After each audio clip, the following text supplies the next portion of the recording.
This week saw the publication of Absolute Superman number 7, an issue that predominantly deals with the origin of Absolute Brainiac. And I have to say that I was impressed with how this new origin seamlessly incorporated elements from the various origins Brainiac has had over the decades to create something entirely new. The issue opens with a squad of Omega men storming Brainiac's Nevada facility. They believe it to be the data center that houses the Lazarus Corp's Brainiac AI. This is a nice callback to Brainiac's origin in Superman the Animated Series, where he was a rogue artificial intelligence that had ran the planet Krypton. So you can imagine their surprise when Brainiac reveals himself to be an organic being, one with multiple cybernetic enhancements such as his weird mechanical goat legs, but his exposed, squishy-looking brain makes it clear that he is organic. Brainiac weaponizes his size-altering technology to brutal effect, shrinking the skin of one person, the bones of another, and causing the limbs of the third Omega Man to hideously expand, resulting in some gruesome deaths. One agent survives and becomes the latest test subject for Brainiac, who is all too happy to share his origin story. I get the sense that he doesn't get out much, so the company, though forced, is welcomed. Years ago, this version of Brainiac was created to process refuse on board a research vessel for the collective of Brainiacs. His designation was Brainiac 419,732, suggesting there were at least 419,731 other Brainiacs. Essentially, he's been given the role of space janitor, and he is responsible for cleaning up the dead bodies. This was his only role on the vessel, and he was not permitted to leave the room. When he had thoughts of his own, he was firmly put in his place. He was a level 0, the lowest of the low. It wasn't his place to seek knowledge. All he needed to do was shovel the corpses into the furnace. And that's what he did for years. I think there's an interesting parallel here between the way our Brainiac is given a role to follow, and the way Krypton society designated someone's caste in childhood. Our Brainiac only came across one other living Brainiac one time while performing his duties almost 8 years into the role. Brainiac 8,238,759, who had been designated only to kill. In the scuffle, our Brainiac was stabbed in the head, but fortunately he was in much better condition than Brainiac 8,238,759 and finished him off with his shovel. When coupling the years of monotonous labour with a devastating brain injury, our Brainiac started to go a little peculiar. We see him building his own council of Brainiacs out of the corpses. This council is there for him to consult, to reassure himself, and offer himself friendship. Even though they're all obviously deceased and entirely silent. Eventually, after over 135 years of shoveling, Brainiac runs out of corpses to shovel. As such, he decides to leave the room he was stationed in and finds that everybody aboard the vessel is dead, seemingly killed by the captain, who then killed himself.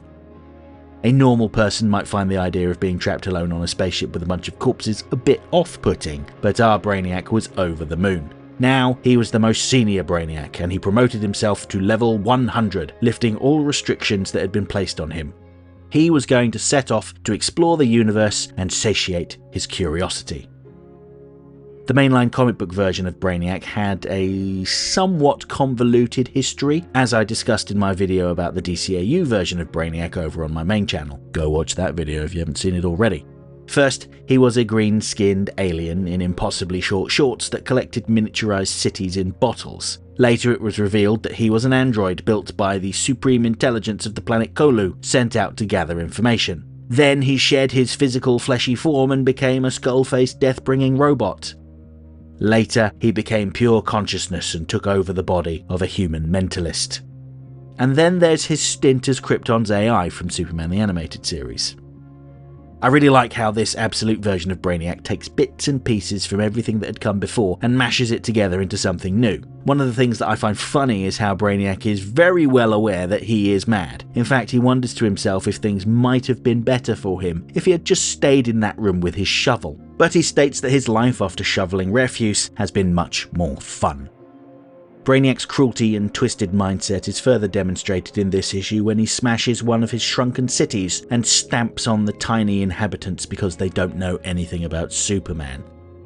Likewise, we see that Brainiac is experimenting on peacemaker Chris Smith, last seen massacring civilians after they laughed about Superman defeating him and his team. Rather than incarcerating or otherwise punishing Smith, Brainiac is empowering him, giving him cybernetic implants, presumably to make him a better match for Superman. Brainiac also notes that his master Ra's al Ghul is growing impatient with Brainiac's studies and wants to see some results. So, Brainiac contacts the Brainiac Collective. There are dozens of different Brainiacs out there exploring the universe, and our Brainiac has been sharing information with them. While many dismiss Brainiac's research, saying that his description of Superman's abilities cannot possibly be accurate, one notes that the Sunstone sample from Superman's cape or aura is a match for the planet Krypton. No Brainiac had ever bothered to contact the people of Krypton, they were deemed to be too primitive, but one had visited the remains of the planet after it blew up and noted that the rocks had a peculiar radioactive signature. The molecular structure of the rock was documented and shared with our Brainiac, essentially giving him the ability to print kryptonite on demand, as he prepares Agent Smith to head to Kansas to confront Superman. But the strange thing is, none of the Brainiacs recognize our Brainiac and ask him to identify himself. He responds to their question by swiftly hanging up. I have to wonder if that decision will come back to bite him on the rear end further down the line. Absolute Superman 7 is available now from all good comic shops. If you are based in the UK and don't have a comic shop near you, then you might want to use my affiliate link with the UK's biggest comic book retailer, Forbidden Planet. I have included a link in the pinned comment on this video.